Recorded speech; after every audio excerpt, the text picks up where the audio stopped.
బీసీల రుణం తీర్చుకోవటానికే డిక్లరేషన్ తెచ్చామన్న చంద్రబాబుకు కౌంటర్ ఇచ్చారు సజ్జల. 3 సార్లు సీఎం అయి ఉండి బీసీలకు చంద్రబాబు చేసిందేమీ లేదన్నారు. చంద్రబాబుపై ఆయన పార్టీ నేతల్లోనే విశ్వాసం లేదని చెప్పారు.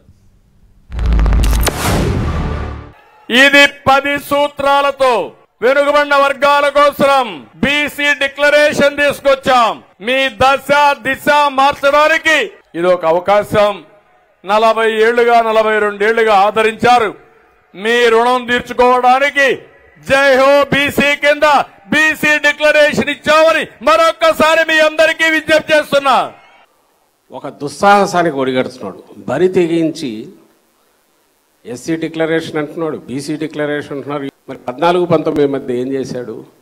ఇది కొత్తగా పార్టీ పెట్టిన వాళ్ళు లేక అధికారం లేక ఎప్పుడు వచ్చే అవకాశం లేని కమ్యూనిస్ట్ పార్టీలు లాంటివి ఎవరన్నా పెట్టుకుంటే అర్థం ఉంటుంది. అంటే మేము వస్తే ఇదిగో పొడిచే వాళ్ళం అని చెప్పడానికో, మాకు అవకాశం వచ్చి ఇంత చూపించే వాళ్ళ మీద చెప్పడానికో అవకాశం ఉంటుంది. చంద్రబాబును ఎవరు తను నాయకుడిగా విశ్వాసం వాళ్ళ పార్టీలో వాళ్ళకు కూడా ఎవరికి లేదు. ఆయన గొప్ప నాయకుడు అని ఎవరికి లేదు.